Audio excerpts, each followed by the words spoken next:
6 মাস proper ওয়েতে ইংরেজি শিখে পরবর্তী 60 বছর দুনিয়াকে ইংরেজি শেখানো সম্ভব। কিন্তু আমরা মোটামুটি 25 থেকে 26 বছর পড়াশোনা করি। আমরা স্কুলে পড়াশোনা করি, আমরা স্কুলে ইংরেজি পড়ি, কলেজে পড়ি, ইউনিভার্সিটিতে পড়ি। বাট আমাদের ইংরেজির যে ভয় সেটা দূর হয় না। আমরা ইংরেজির মাধ্যমে কমিউনিকেট করতে পারি না। সো কেন আসলে আমরা এত লম্বা সময় পড়াশোনা করার পরেও ইংরেজি শিখতে পারি না? তাহলে এখানে একটা সহজ কোশ্চেন আছে যে কেন পারি না? সেই কোশ্চেনের একটা সহজ অ্যান্সারও আছে।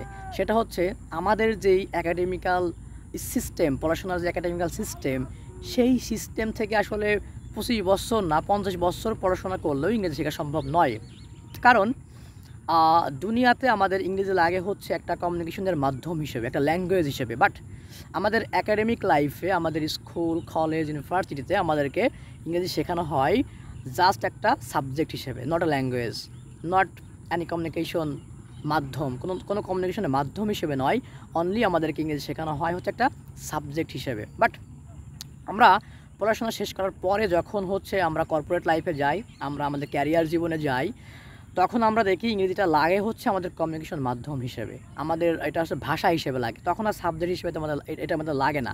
সো ওই টাইমে যে হচ্ছে আমরা ডিপ্রেসড হই, আমরা ভালো জব পাই না, আমরা জব পাইলেও সেই জবের স্যালারি ভালো হয় না, আমাদের স্যালারি বাড়ে না, আমাদের প্রমোশন হয় না, আমরা বিদেশে যাইতে পারি না, কারণ বিদেশে যাইতে গেলে ইংরেজি মাস্ট লাগে। আমরা কোনোভাবে যদি বিদেশে যাইতেও পারি, তাও আমরা ভালো কোনো জব নিতে পারি না, আমাদেরকে ওই ওয়ার্কার্স, লেবারসদের মতোই কাজ করতে হয়। আমাদের ভাগ্য ইউরোপ কিংবা স্টেজেও আমাদের ভাগ্য হচ্ছে খুলে না, বিকজ অফ ইংলিশ। কারণ হচ্ছে এই যে ইংলিশের কমিউনিকেশনের যে ল্যাকিংস, এই ল্যাকিংসটার কারণে আমাদের ভাগ্যের দরজাটা কখনোই খুলে না। সো যেটা আমি বললাম যে আসলে আমরা কেন শিখতে পারি না, বিকজ অফ আমাদেরকে অ্যাকাডেমিক লাইফে শেখানো হয় অ্যাজ এ সাবজেক্ট হিসেবে। বাট আমাদের কর্পোরেট লাইফে, আমাদের রিয়েল লাইফে ইংলিশ লাগে হচ্ছে একটা কমিউনিকেশনের মাধ্যম হিসেবে, একটা ভাষা হিসেবে। সো আপনি যদি ভাষা হিসেবে প্রপার ওয়েতে 6টা মাস শিখতে পারেন, তাহলে কমিউনিকেশন স্কিলটা যদি আপনি ডেভেলপ করতে পারেন, আপনার এই সমস্ত ডোরগুলো খুলে যাবে, রাইট?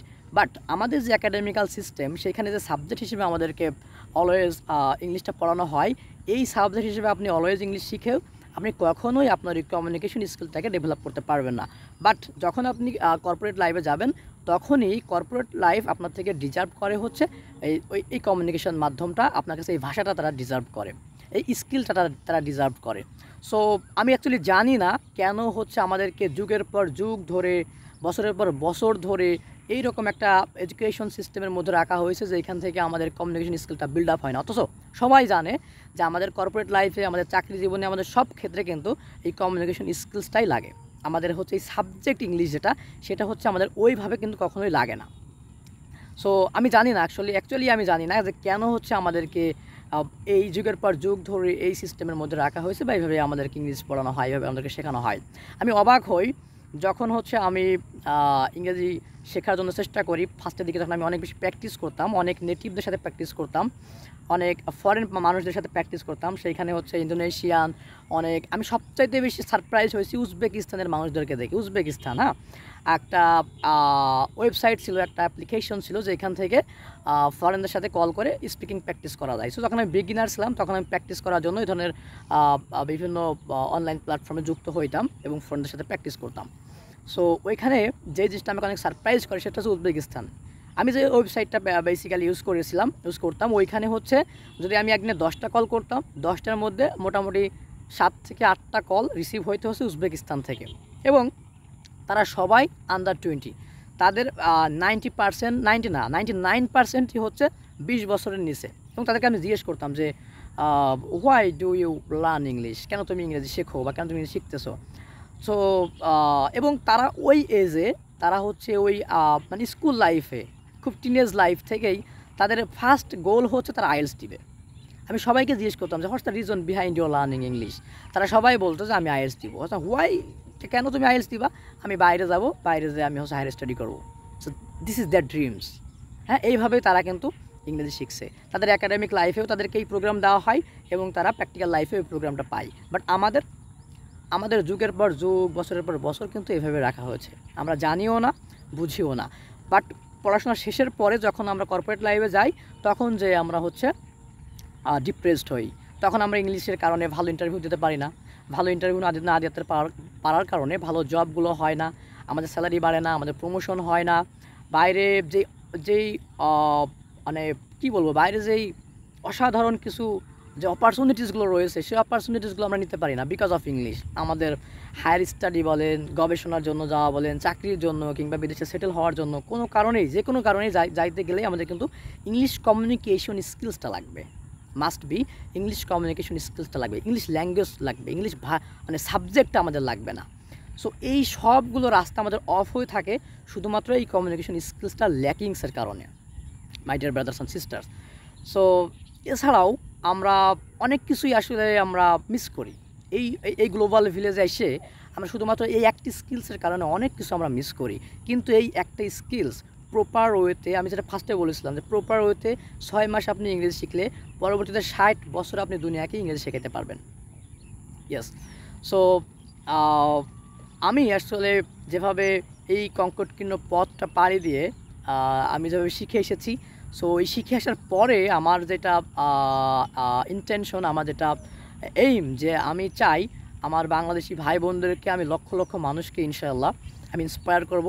তাদেরকে আমি আমার যেই রিয়েল লাইফ এক্সপেরিয়েন্স, আমার যেই পথে হাঁটার যে অভিজ্ঞতা, সেই অভিজ্ঞতার মাধ্যমে আমি তাদের জন্য সবচেয়ে সহজ উপায়ে তাদের কাছে এটাকে তুলে ধরবো, তাদেরকে ইন্সপায়ার করবো, তাদেরকে মোটিভেট করব, এবং তাদেরকে সারা জীবন আমি আমার অভিজ্ঞতা থেকে ইংরেজিকে সহজভাবে শেখানোর চেষ্টা করে যাবো ইনশাআল্লাহ। সো আরেকটা যেই জিনিস আমরা অনেক মিস করি, যেমন হচ্ছে ইংরেজি এমন একটা জিনিস, ইংলিশ এখন একটা কোনো ভাষা, শুধু একটা ভাষাই নয়, এটা এমন একটা বিশাল সম্ভার, এমন একটা বিশাল সম্ভাবনা যে যেমন ইংলিশে দেখেন হচ্ছে আমাদের সবচাইতে ভালো ভালো বইগুলা, সবচাইতে আপনার ভালো ভালো মুভিজ, চলচ্চিত্র জগতে যা কিছু থাকে, তারপরে হচ্ছে অনেক সাহিত্য, সায়েন্স, যাই বলেন, এই সব কিছুই ইংলিশে যতটা মানে ইংলিশে যতটা গভীর, বা এই সব কিছু ইংলিশে যতটা উজ্জ্বল, অন্য ভাষাতে এতটা প্রগাঢ় নয়। কিন্তু আমরা কিন্তু এই সব কিছু থেকেই বঞ্চিত হই, আমরা এই সব কিছু থেকে বঞ্চিত হই বিকজ অফ আমরা এই ভাষাটা জানি না। দেখেন, আমরা অনেকে খেলা এন্টারটেইন করতে চাই, হ্যাঁ, খেলা এন্টারটেইন করার সময় কিন্তু আমরা বুঝি না স্পোর্টস আসলে কী বলা হয়, কারণ সব ইংলিশে, আমরা জাস্ট দেখি। তো আমরা যদি প্রপার ওয়েতে এই সব কিছুকে এন্টারটেইন করতে চাই, তাও কিন্তু আমাদের ইংলিশ লাগবেই, মাস্ট বি। সো শুধু ক্যারিয়ারই না, বরং আমাদের জীবনের প্রত্যেকটা অঙ্গেই, প্রত্যেকটা অংশেই ইংরেজি এমন একটা বিষয় হয়ে দাঁড়িয়েছে যে এখন এই যুগে যদি আমরা ইংরেজি না শিখি তাহলে আমরা অনেক পিছিয়ে যাব। আমাদের ক্যারিয়ার জীবনে ইংলিশ তো মাস্ট বি। আমাদের ব্যবসা করি, আমরা চাকরি করি, আমরা যা কিছুই করি না কেন, আমাদের কিন্তু ইংলিশ লাগবে। ইভেন এখন হচ্ছে যে হাজার হাজার আপনার হচ্ছে ফ্রিল্যান্সিং জব ক্রিয়েট হয়েছে, যেগুলো করার জন্য কিন্তু আমাদের মাস্ট বি ইংলিশ শেখা লাগবেই। সো আমি সবার কাছে একটা রিকোয়েস্ট করব যে 6টা মাস প্রপার ওয়েতে ইংলিশ শেখার জন্য সময় দেন। ইনশাআল্লাহ ইংলিশ পরবর্তী 60 বছরের জন্য আপনার জীবন পরিবর্তন করে দিবে ইনশাআল্লাহ। সো আজ এই পর্যন্তই। আর যেটা আমার মূল ছিল যে কেন আমরা শিখি না, কারণ হচ্ছে আমরা আমাদের একাডেমিক লাইফে শিখি হচ্ছে সাবজেক্ট হিসেবে, বাট আমাদের ইংলিশটা লাগে হচ্ছে as a language, as a communications মাধ্যম, একটা কমিউনিকেশন মাধ্যম হিসেবে বা একটা ভাষা হিসেবে আমাদের লাগে। সো আমরা সাবজেক্ট হিসেবে শেখার কারণে আমাদের এই ভাষাটা বা কমিউনিকেশন স্কিলসটা আমাদের ইমপ্রুভ হয় না। সো আমাদেরকে ফোকাস করতে হবে কমিউনিকেশন স্কিলসটাকে ইমপ্রুভমেন্ট করার জন্য। So hope that you have understood what I wanted to tell you. আমি আশা করি আপনারা বুঝেছেন যে আমি কী বোঝাতে চেয়েছি। সো আজকের মতো এই পর্যন্তই। আসসালামু আলাইকুম। দেখা হবে নতুন কোনো ইন্সপাইরেশন ভিডিওতে, নতুন কোনো নলেজেবল কোনো বিষয় নিয়ে, ইংলিশ শেখার কোনো ট্রিক্স বা টিপস নিয়ে। আমাদের সাথে থাকুন আপডেটগুলো জানার জন্য। অ্যান্ড ইনশাল্লাহ I will help you to learn English everyday ইনশাল্লাহ। আসসালামু আলাইকুম, বাই বাই।